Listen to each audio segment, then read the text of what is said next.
covering news where you live. This is 5 News. Thanks for joining us this Thursday for the latest news and weather where you live. I'm Rachel Williams. The Attorney General's office is investigating a business purchase that could have ties to China and the Chinese Communist Party. In a letter to Attorney General Tim Griffin, the Secretary of Agriculture expressed, quote, reasonable suspicion a Fort Smith company had ties with China. The company, 4811 South Zero Street LLC, recently purchased property near the Air Force Wing based in Fort Chaffee for $5 million. Any sort of action, especially in a place like that, when you're dealing with air assets, those aircraft are incredibly expensive.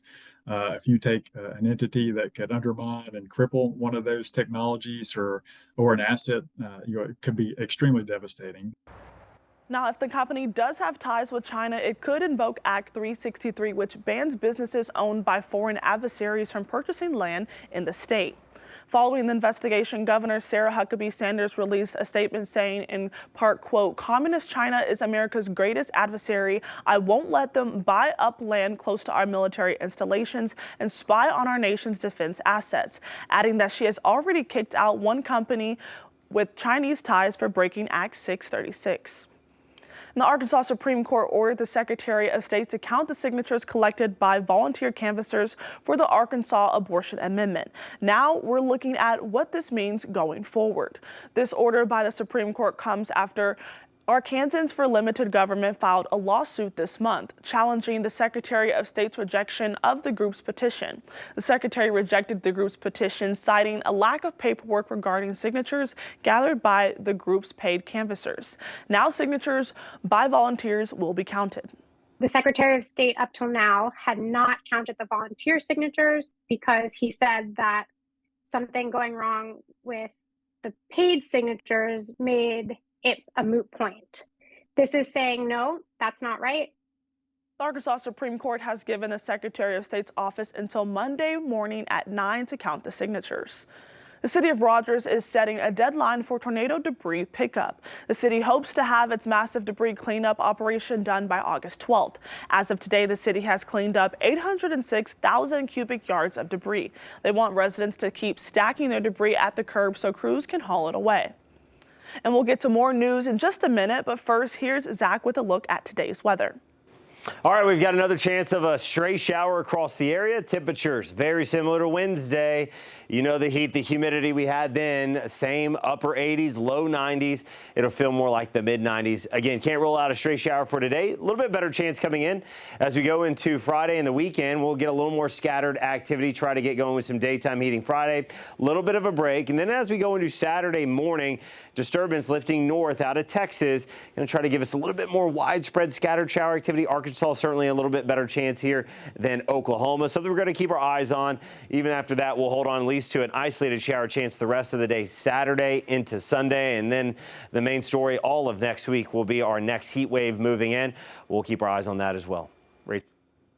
All right, thanks, Zach. The Walmart amp continues to catch the attention of big-ticket artists and their fans.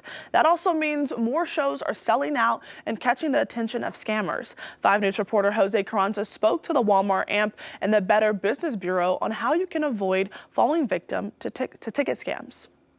From Post Malone to Chapel Roan, I think this is our largest show season that we've had so far. shows at the Walmart amp continue selling out. But if you missed a sale or faced a line like this, you probably had to face the world of resellers. This is a big industry for the scammers. They know that tickets are in high demand and they are on the prowl for people looking for tickets. Kara Carlin of the Better Business Bureau suggests anyone buying a ticket to do so from the venue or a reputable ticket reseller. If you have to buy from someone, watch out for too good to be true deals. Also, do your research and see if they're a local or a real person.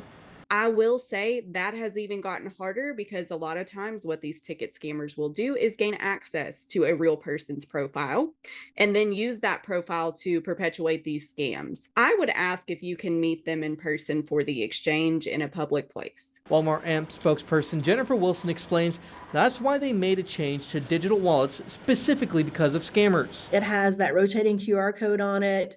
And it's in a digital ticket wallet, so you could ask to see that digital ticket wallet to see that it's actually a valid ticket. You can call our box office and say, hey, I'm talking to someone about buying a ticket, from a reseller, I need to try to see if we can figure out if this is a real ticket. Can you help? But if worse comes to worse online, Carlin says there are ways to get your money back. You don't want to use these payment methods that are untraceable, wire transfers that include some of the money apps. You'd really want to stick with your bank. And again, our advice would usually be a credit card if you can, because those credit card issuers are pretty good about their customer service and trying to protect the users. In Rogers, covering news where you live, Jose Carranza, 5 News. Well, thanks for joining us for some of the top headlines where you live. Have a great day.